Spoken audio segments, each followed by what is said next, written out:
Hi everyone, welcome back to video number 2.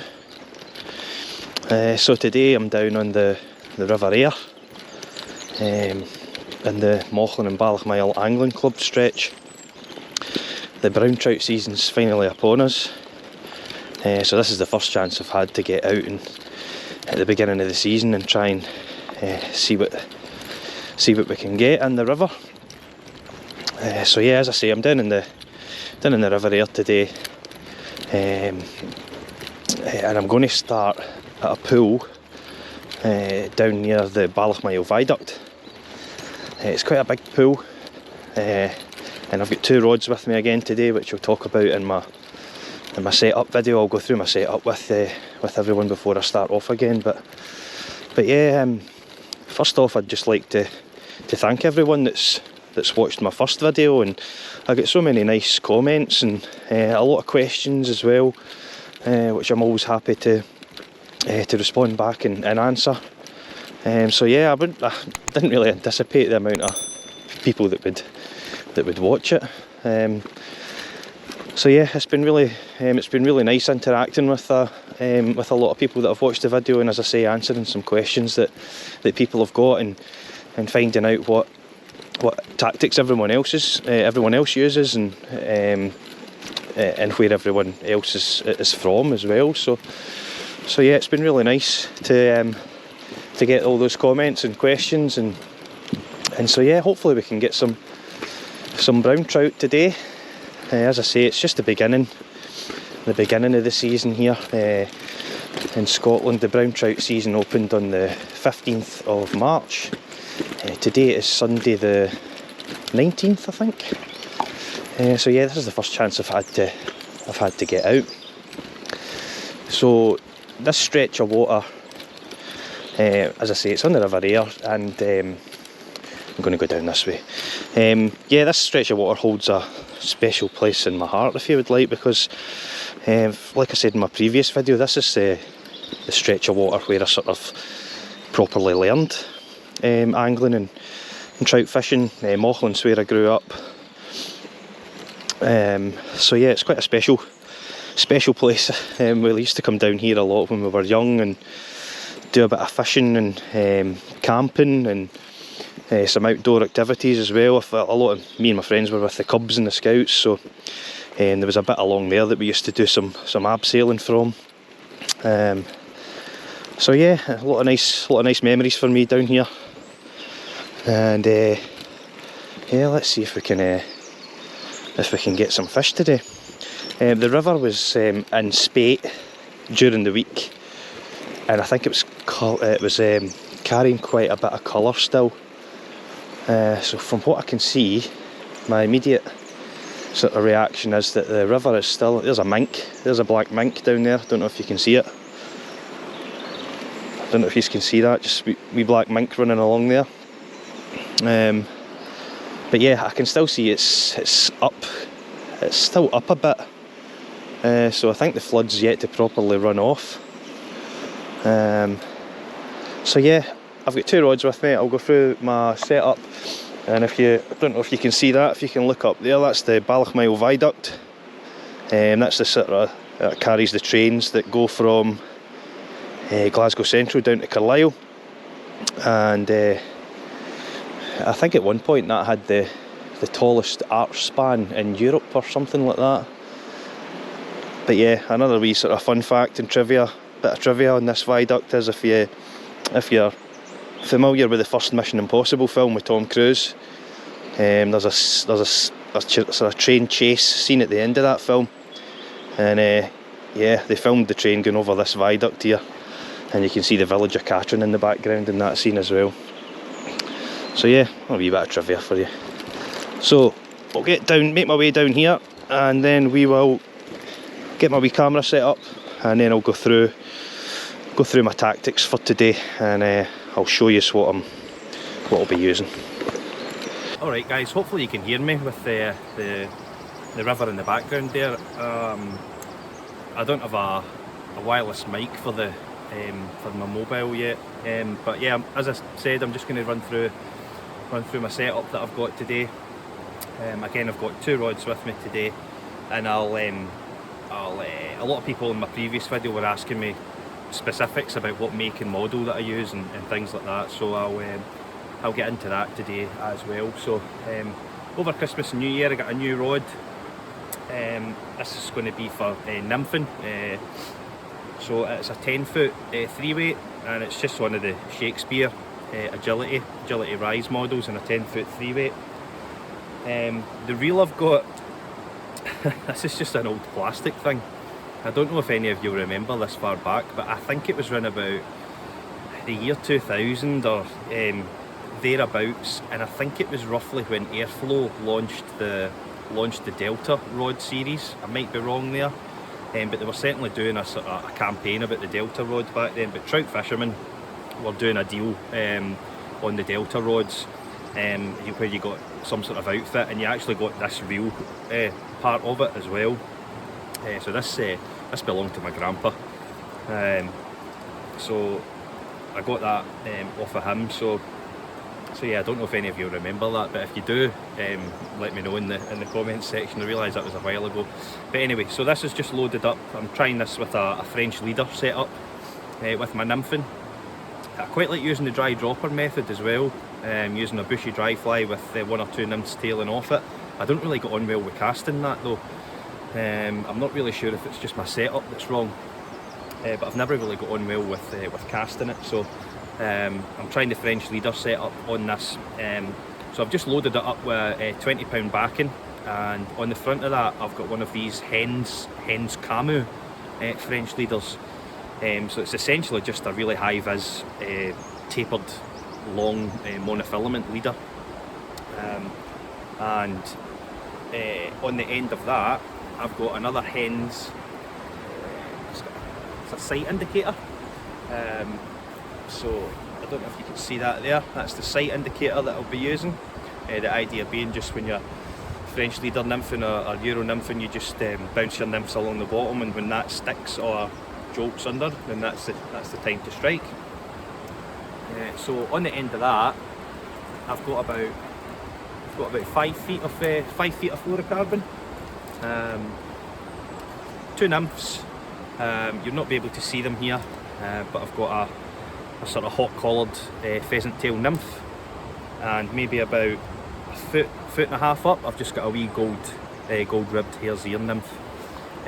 So I don't know how this will work today, given that the river's still in a bit of flood. So we'll see how we get on. So yeah, that's the nymphing setup. So my other setup that I've got is just my sort of all-rounder sort of river rod that I use.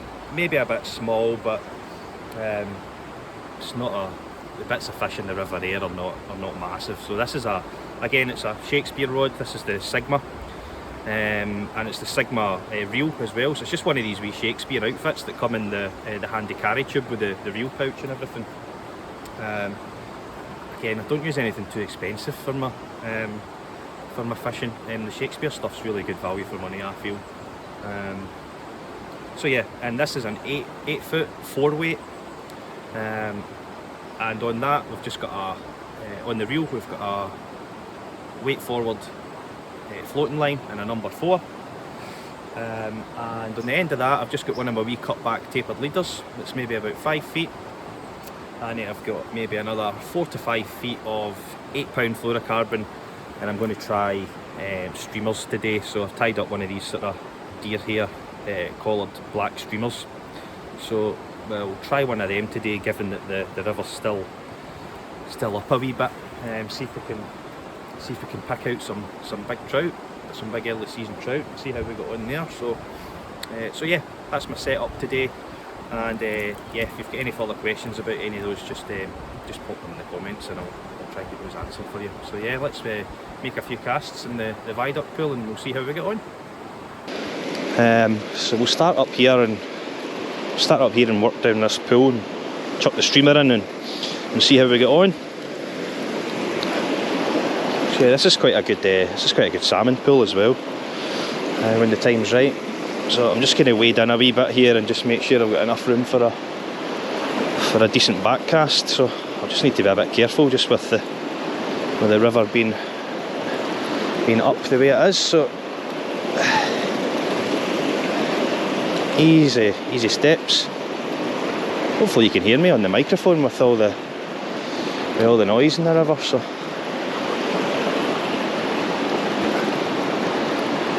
right, let's see how we get on.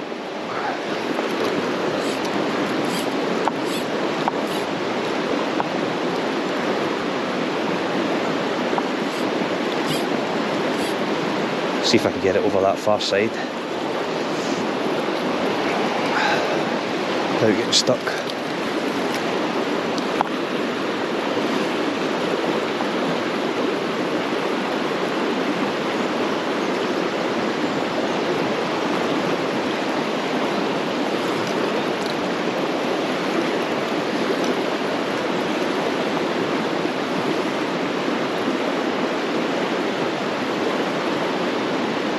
The streamer's quite heavy as well. Put some lead wire on the front of it when I was tying it, so I thought that the 4-weight rod that I've got might struggle and I'm chucking it out, but seems to be alright so far.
It's quite deep. I've only got a floating line on this rod, so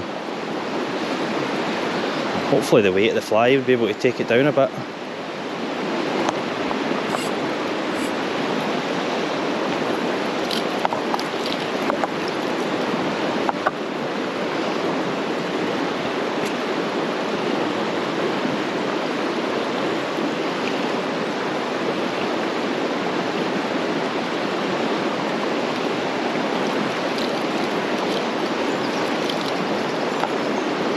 That's a good one, right over the corner.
I'm going to head up to this other pool now, see how we get on. I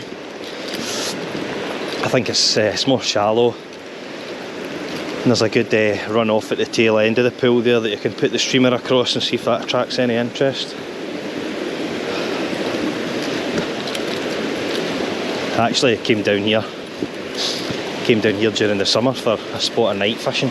It's the first time I've ever stayed out all night, so I was just obviously targeting sea trout and any salmon that were about as well, but this was the bit I found, even with my head torch on, this was the pool that I found most difficult. I couldn't see a bloody thing.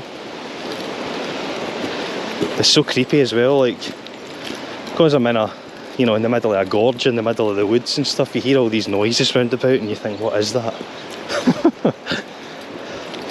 But yeah, this is a good pool I'm going to work down with the streamer and see how we got on. Yeah, this part of the river is it's pretty much cuts through a sandstone gorge. I think this is where they got the sandstone to actually build the viaduct itself. So yeah, quite a lot of the time there's not a lot of room for backcasting, but we'll persevere and see how we go on. So yeah, I'll start at the neck of this pool and work my way down to the bottom here with the streamer, and yeah, we'll see how we go on. If nothing doing here, we'll move up to see if we can move up to another pool called the Flats, just further up. I saw someone going down there in the car earlier, so there's maybe someone already there, but we'll see how we go on. Looks as if somebody's built a wee makeshift bench here. That's pretty good. I can get my camera set up there and sit my bum down when I need a rest as well.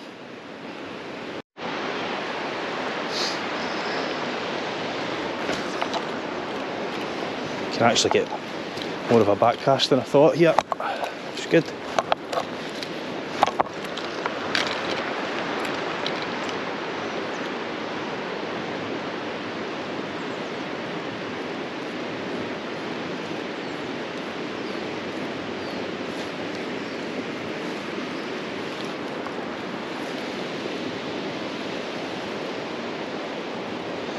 Oh, that streamer's moving nicely. Nice.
If only I could cast far enough to get behind that tree up there, that might be quite a good spot, but it's too deep for me to wade in there. I might be able to get in at the neck of the pool, but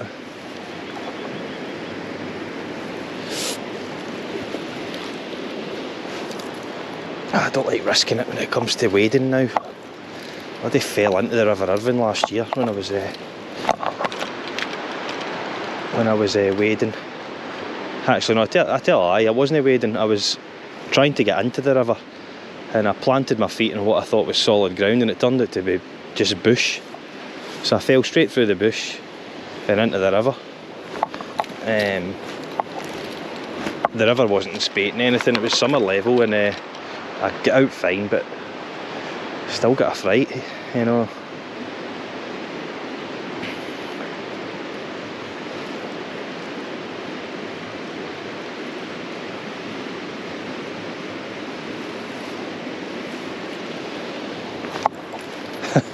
It was after I bought a life jacket after that. So yeah, when I'm salmon fishing now, or I'm, you know, on a piece of river, a piece of water that I'm not familiar with, I'll stick the life jacket on now.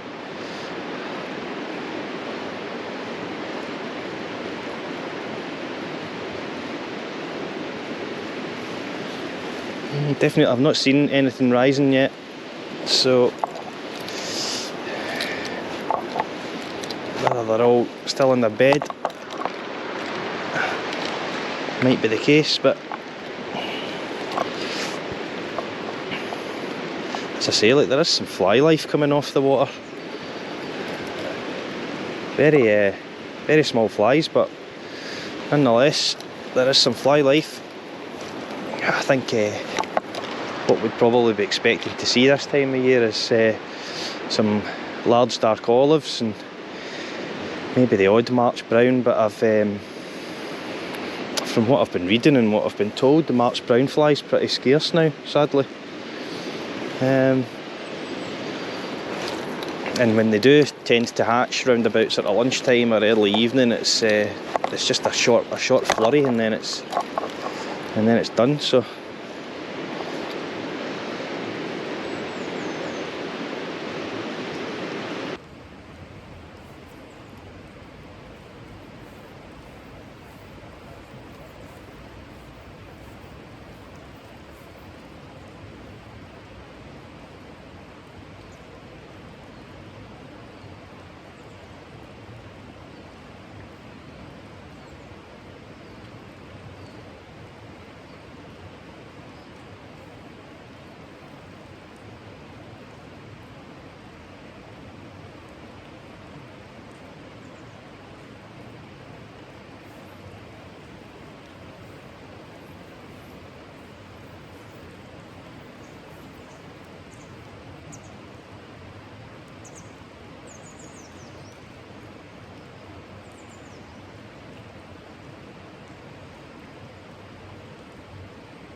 I suppose I could have a go at the neck of the pool with the nymphs and see, in the faster water, and see if that might tempt anything. Oh, that was a nip there. Let's see if I can get him again. That was definitely some interest there. Sometimes they'll just nip the end of the marabou tail on the lure and not actually get the hook, but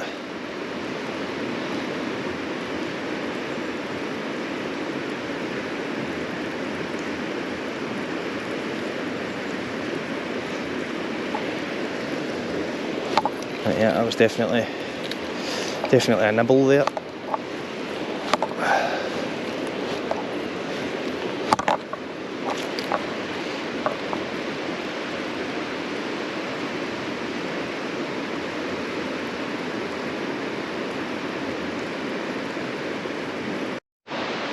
It's just while I'm tying these new nymphs on, I just thought I would take an opportunity to show you my wee river box, my wee fly box. So try to keep things fairly simple, and I just really want one box. So this is my wee box here. So along the top row there, I've got some traditional wet flies, so things like March browns, Greenwell's Glory, black gnats. What else have we got? Iron blue duns. So yeah, I try and only keep a few patterns in my box, but just maybe keep a few of them in different sizes. So second row there's all spiders, so some black peacock spiders, black and pearl spiders. We've got some copper there. We've got some March brown spiders. We've got some LDO spiders, Greenwell's Glory, yellow and woodcock, snipe and purple, and partridge and orange. The next row down is mostly just wee nymphs and micro streamers. So I've got some sort of mayfly nymphs there, and mayfly spinners, a couple of wee sort of caddis spider patterns, and some micro jig streamers there. So yeah, and then the bottom two is all sort of pheasant tails, some red and pink tags there for the grayling, some grayling bugs in the bottom right, and then all of these all on the bottom, mostly like some sort of pheasant tail nymphs or gold-ribbed hare's ear nymphs, with mostly all with 3.5mm tungsten beads on them in black, silver, or sort of gunmetal. And this wee compartment here is where I keep. It's where I keep all my dries. They were nearly gone there. So yeah, I've got some jinglers in the top right hand corner there, just some olives. Top right, some bigger mayfly patterns there. Again, some bigger March brown patterns there. Just some weird Greenwell's Glories. I've got some CDC duns here with different sort of ribbon on them. Bottom left there's sort of emerger patterns. So wee deer hair emerger there, some caddis patterns, and these two monstrosities in the corner here are just big massive clink hammers with arrow wing on them to hold up nymphs for the dry dropper method. So yeah, that's my fly box in a nutshell. I tried to say I just want everything really in the one box. Don't want to be carrying like multiple boxes and stuff down to the river. The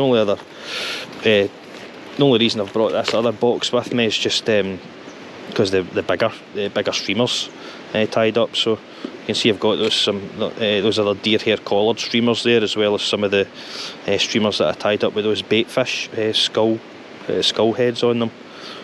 So yeah, we'll be giving those a try at some point as well. That's me just walking down to a pool called the Flats now. I've just moved upstream from where I was. It's about a 5-minute walk from where I was, like up the gorge and upstream a bit. As you can see, the sun's out a bit now, so maybe that will bring on a hatch, or further the hatch that we've already seen. So we can but try. Let's see this. That kissing gates a pain in the bum sometimes. Right, let's see what this pool looks like today.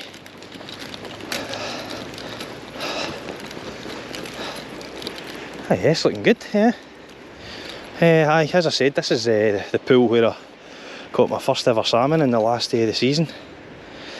A blue and silver metal Devon minnow. Cast it over to that side over there and just brought it back in, and then bang. So yeah, that was my first ever salmon. It was a henfish, about £6. So I was quite chuffed with that. So yeah, what I think I'll do is, there's definitely flies coming off, I can see them. What they are, I don't know. I'd need for one to sort of pass me so I can catch it, or one to land on me and see what it is. So because there's definitely flies coming off, so I'll keep an eye on the water for rising fish. And if I do see fish coming up for flies, I'll maybe stick on a dry fly. But for now, I'm going to nymph the neck of the pool up there in the faster water. Hopefully I don't lose too many flies this time.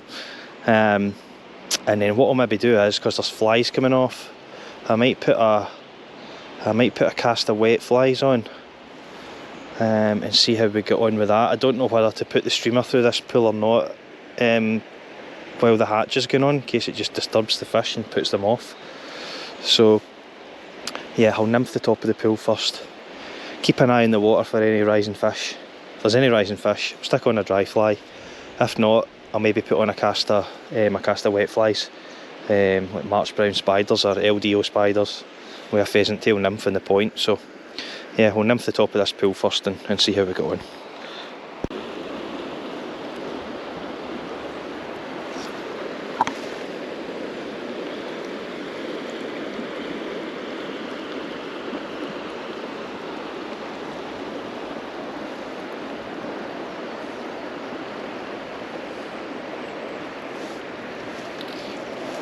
So yeah, for those of you that are not familiar with this style or technique of fishing, I'll post a link up to Andy and IB's channel, which goes through, and explains the technique in great detail. So it's like French leader, Euro nymph, tight line nymph, check nymph. It's all the same sort of approach to the technique. You're basically bouncing some heavy nymphs along the bottom of the riverbed there, and then you're looking for that indicator to stop, tick, move in an unusual way, jerk forward, to sort of indicate that you've got a bite. And the whole sort of reason behind it is that you're in good contact, you're always in tight contact with your flies, so that you can see the take happening. But yeah, it's very popular in mainland Europe. The French and the Spanish, the Czechs, the Polish and Slovenians, I think, all have their own sort of little take on the overall technique, but it's very effective. I've had some of my bigger fish from the rivers using this technique, including a nice sea trout before. That upstream wind's maybe playing. No, well, it's downstream. It's just it's forever changing direction, this wind. So I'm not sure if it keeps up. I'm not sure if this is going to be the right, or if I'm going to be able to see much from this.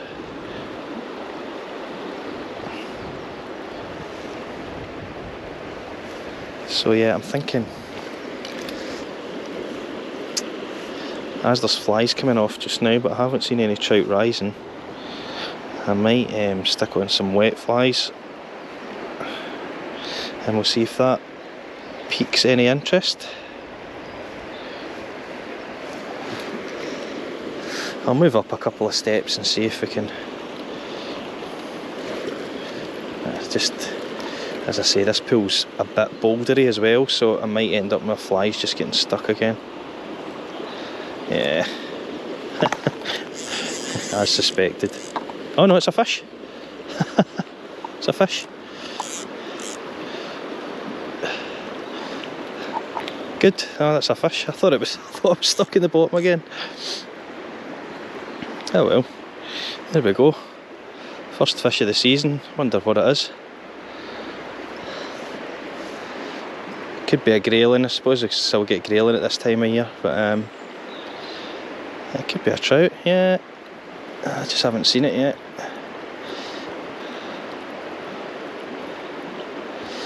You don't know what size it is as well, just because there's quite a strong current here. It's a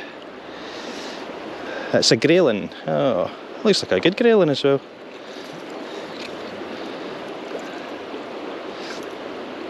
You can see the fin, the large characteristic dorsal fin popping out the water there. Yeah, let's see if we can try and get him in.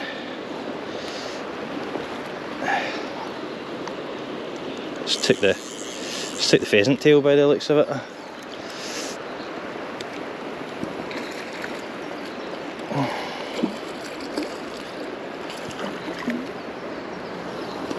Come on. Yeah, there we go. That's a good grayling. Yeah, that's a pretty good grayling by local standards.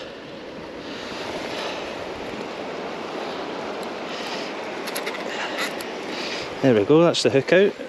Let's see if we can get a good look at him.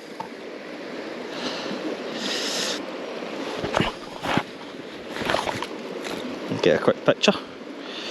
Yeah, that's a decent grayling for, as I say, by local standards.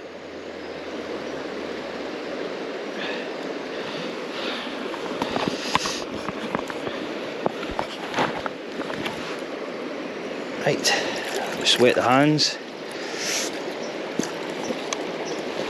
See if we can pick him up and just get a quick look at him. See if we can get him to display his fin before putting him back.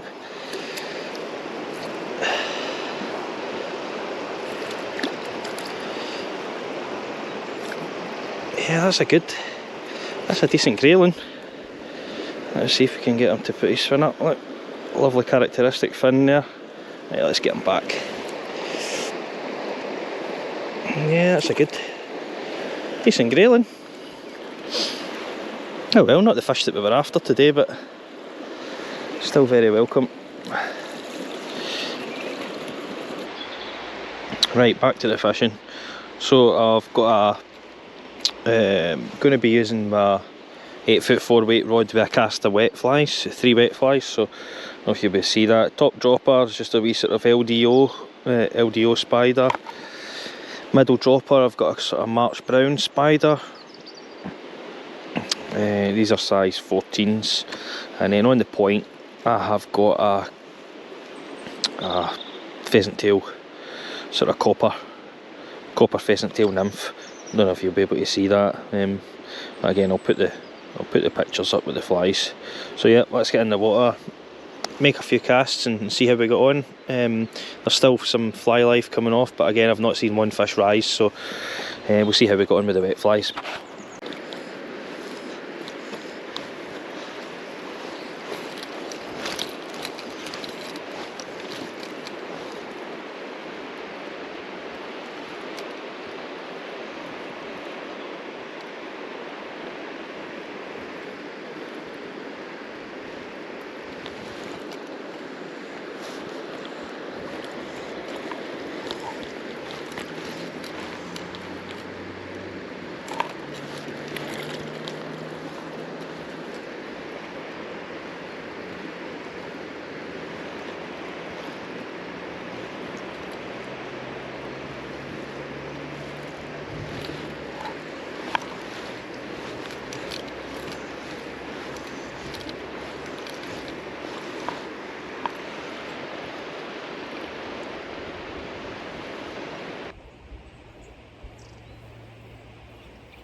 I don't know if you can see that up there. There's like a wee cabin up there. I think it's part of, I think it's like accommodation that you can get as part of Catrin House, which is just up the hill there. I had no idea it was there. And I came down one year to fish, like, so it was during summer, and there was quite, you know, you can't really see the hut when the leaves are in, like, the leaves are in full bloom on the tree and stuff. And I just heard a guy talking away, and I thought, oh, there's somebody camping out down here. I thought it was like a homeless person, like camping out down the river. And little did I realise it was actual purpose-built accommodation. But I thought it was I got a fright at first, because I thought, that's somebody watching me. Deliverance, like Deliverance style.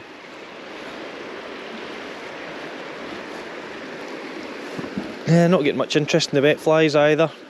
There's a little run down there that I'm going to jump down, and I'll put the nymphs. I'll put the nymphs through that run before going up to the big pool up here, next to the bridges. That's the Howford pool. So we'll go up there and finish off the session. But yeah, not seen any trout. Oh, sorry, just that wee one at the tail end of this pool. So yeah, maybe they're just not ready to play yet.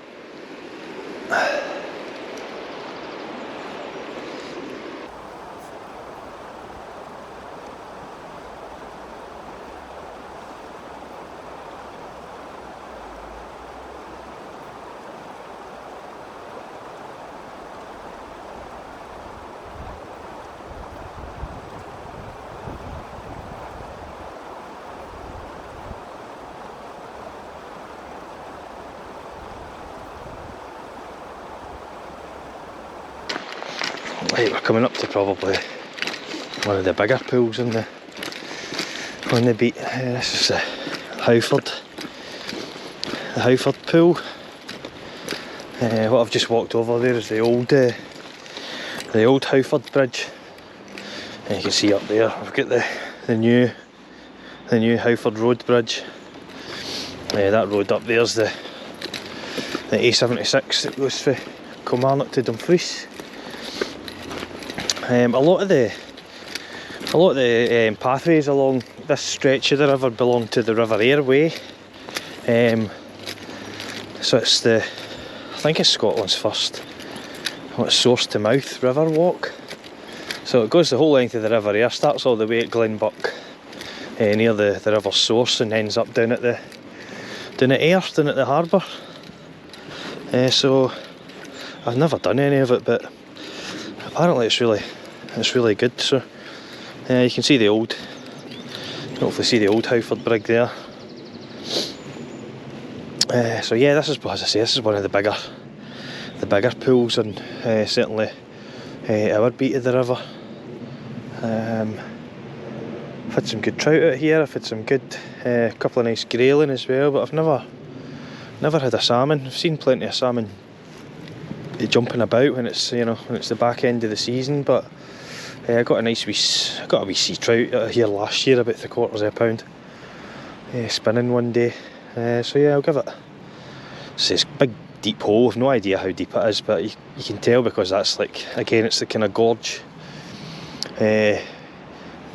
wall face on the other side there. I think the other side's going to be pretty deep, but I've never actually found out how deep it is. So yeah, the neck of the pool just starts up round the corner there, and then it flows into this big deep hole, and then sort of mostly tails out in that right fork of the bridge down there. So that can be quite good. That wee bit of water, that wee run on the right hand side of the bridge, as the holes next to the bridge are pretty deep. I found that out the hard way last year when I went in wading just round one of the middle column there of the bridge, and before you knew it, I was almost up to my waist in water. So it is quite deep. Not quite sure what to try here. Again, I've not seen a fish rise all day. The tail end of this pool can normally be quite good when there's a rise on. There's fish picking flies off as they're heading down on the water to where it forks there at the bridge. But again, there doesn't seem to be much in the way of surface activity today, so I'll maybe give the wet flies a go across the tail end of the pool here, and if I don't get any interest, then I might chuck the streamer on and concentrate on the tail end of the pool here, and that right hand fork that goes under the second arch there of the bridge. So yeah, I'll give the wet flies a go first and see what happens.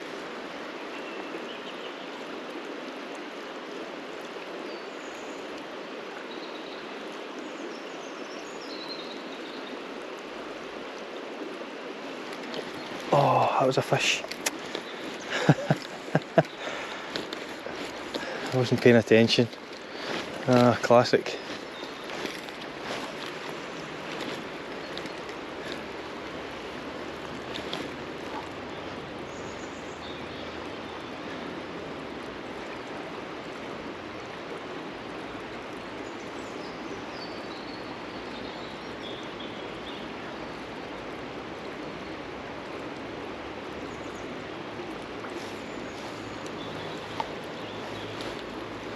At least another there.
I think we'll call it a day.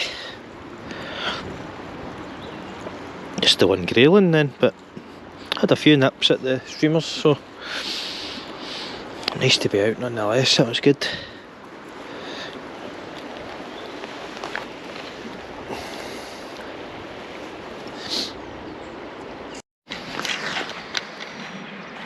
sometimes this bit when you're looking over the bridge down into the pool there's good for spotting rising trout during the summer.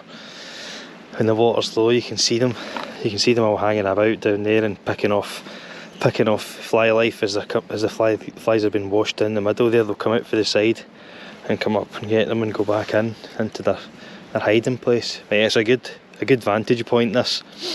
Right guys, that's me just packed up in the car and getting ready to head back to Glasgow. So yeah, not what we were hoping for today, but it was nice to see some fly life in the water. The trout just didn't seem to be playing ball, but did get a few nips on the streamers, and we also got that grayling as well, which I've a hunch might be out of season. I can't quite remember when the sort of off season for grayling here on the river is, but it was nice to get something anyway.